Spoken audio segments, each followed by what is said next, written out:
What's up, guys? Rick here with my top 5 sleepers for this week's PGA Championship. These are golfers a little bit further down the board that I think are warranted a second or a third look. Maybe they're filling out your DraftKings lineups, or maybe you're taking a flyer on them for a long shot to win this event. And what you might notice is, at least on the betting board, the odds for a lot of guys seem to be longer than they should. You know, coming off our previous major, the Masters, that is much more of a known entity. You play the same course every single year. It's a much smaller field. When you go to the full 156 player field, when you rotate courses all the time, I think odds makers realize this is much more volatile. So this might be a good place to start embracing some of these long shots, or at least if there's a guy that you like, you're probably getting him at a longer number. So obviously plenty more content to come this week, but I wanted to get the sleepers video out there for you to enjoy and to spark discussion.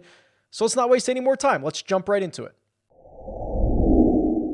Let's start with Cam Smith. He's $8,900 and he's 50-1 to win the PGA Championship. And this is kind of a sleeper, right? I think that 50-1 certainly designates him as a long shot, someone further down the board. And there's really a lot to like about Cam Smith's game right now. First and foremost, his short game. Always splendid. And I really do believe, and especially as the week goes on and we get more information about the way that the Ocean Course expects to play, I think that giving a boost to the short game players is critical. I don't think you can be just a short game player, but if you have the ability to get up and down for par, roll those putts in, I think you are going to be valuable. And that is certainly Cam Smith. Now, if you look at what he's done off the tee, things are getting much better. There was a stretch of golf from the 2020 RBC Heritage last year to basically Shadow Creek in October, where he did not gain strokes off the tee in any event. And now he's gained in 6 of his last 12. That's still only 50%, but certainly trending in the right direction. And those metrics do not include his win at the Zurich Classic with his partner, Mark Leishman. So his last 3 starts heading into this week, a T10, or a 10th place finish at the Masters, a 9th place finish at the Heritage, and then that win at the Zurich Classic. He certainly does not blink in big fields. A runner-up at the November Masters, a 4th place finish at the Genesis earlier this year, played well at the Workday, the WGC, and the Players Championship as well. So really liking the way the game is rounding into form for Cam Smith, and he is certainly trending in the right direction heading into the PGA Championship.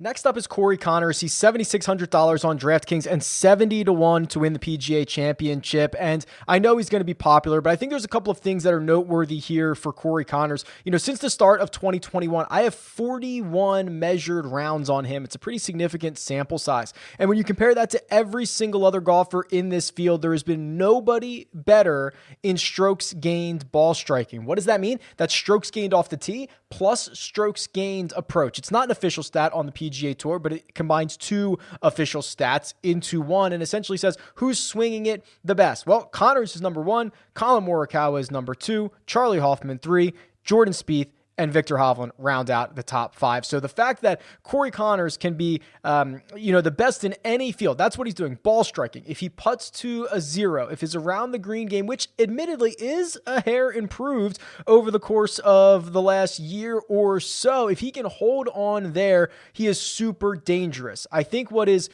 really interesting is most people don't realize his skill set that he is in right now, 41 rounds of it, is really elite levels on the PGA Tour. I mentioned he's number 1, but I mean, he's hitting it better than, almost as good as, Justin Thomas is on approach. Those two are exactly the same number since the start of 2021. And while Conners gets the credit for it, he doesn't get as much credit as he should. So Corey Conners will be popular. I think it's 70-1. It's an interesting investment. He's won on the PGA Tour before. And if he's going to hit the ball like this, he's going to be dangerous a lot. Maybe this is the week he catches a hot putter. Maybe it's not. But Corey Conners is doing very, very special things right now. Sam Burns, he's $7,500. He's 60-1. I'm going to go quickly here. This is the free space. And when I say free space, I mean, this is the guy who, because the pricing came out early, he was a bit disrespected. So the pricing comes out before the conclusion of the AT&T Byron Nelson, in which we watched Sam Burns really for 3 rounds barnstorm the field. He ends up finishing second to KH Lee, but now he has a win and a runner-up finish in his last 2 starts.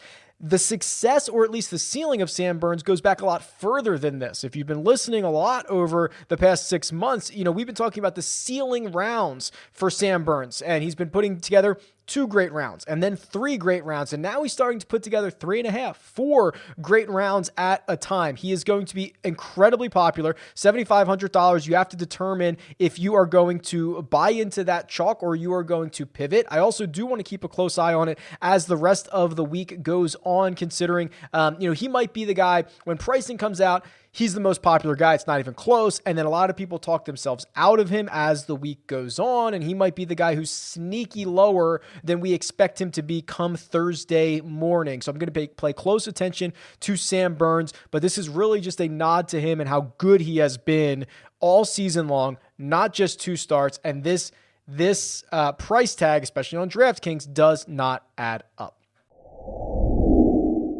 Shane Lowry is $7,800. He's 100-1 to win this golf tournament. And take it from me, I am not a Shane Lowry guy. I don't usually like to invest in him, but we are starting to see really good metrics from Lowry. He has gained strokes on approach in 6 consecutive events. I was scrolling through the database trying to find another time that I could find 6 consecutive events for Shane Lowry, and I couldn't really find it. That's 5 or 6 years where he has not accomplished that feat. We know the short game is always pretty strong. We know the putter can get hot at times. He needs to tighten up the driver just a little bit around the ocean course, but you've got to remember, this is intentionally a links style course. It is a course that you can play on the ground, or at least have the option to play it on the ground. This is a course where wind might become a bigger factor throughout the week if things start to blow off the Atlantic. This is designed after courses in Scotland, in Ireland. These are right up Shane Lowry's alley, and he's really getting to this event at the right time. So again, take it from me. I am not a weekly, beating the drum for Shane Lowry, but this seems like a really good spot to deploy him.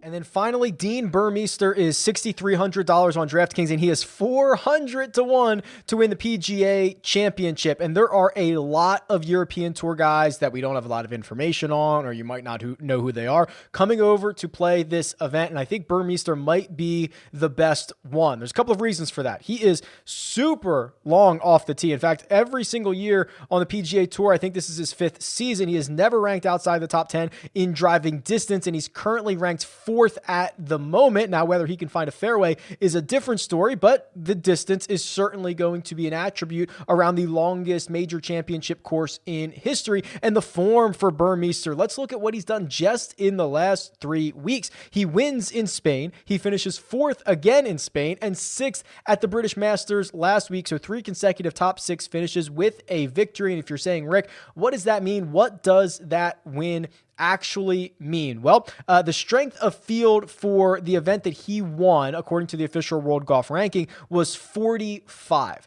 That uses all the other players in the field, what their ranks are, what their home tours are, all that stuff. The official World Golf Ranking, they do it better than anybody. The strength of field was a 45.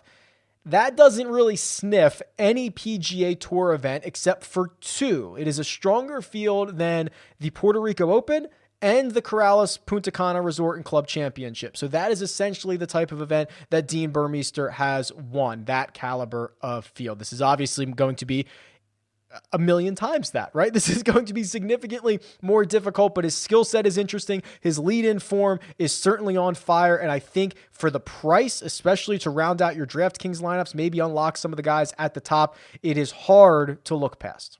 All right, that'll do it. My top 5 sleepers for this week's PGA Championship. Again, guys that I think are worth a second or a third look and offer some value, or maybe their odds are a bit longer than they should. Let me know who I missed. Tweet me at RickRunGood or leave a comment below. Best of luck this week, and I'll talk to you guys soon.